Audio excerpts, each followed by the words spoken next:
Welcome. If you want to make your Gmail inbox cleaner and keep related emails together, enabling Conversation View is the way to go. This feature groups all emails with the same subject into a single thread, making it much easier to follow conversations and avoid losing track of important replies.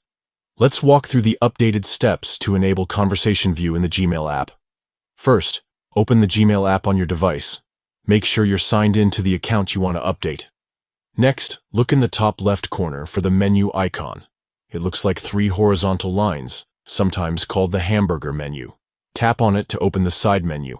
Now, scroll down through the menu options until you see Settings. Tap on Settings to open your Gmail settings. If you have more than one email account added to your Gmail app, you'll see a list of your accounts. Tap on the email account you want to change. This will open the settings specific to that account.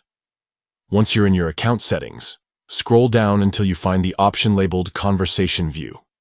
You'll see a checkbox next to it. To enable Conversation View, simply check this box. When it's checked, emails with the same topic will be grouped together, making your inbox much more organized. That's it. You've now enabled Conversation View in your Gmail app. From now on, all emails that are part of the same conversation will be grouped into a single thread. This makes it easier to keep track of ongoing discussions and reduces clutter in your inbox. If you ever want to turn Conversation View off, just follow these same steps and uncheck the box. You're always in control of how your emails are displayed. Enjoy a more streamlined and efficient Gmail experience with Conversation View enabled. Thanks for watching, and happy emailing.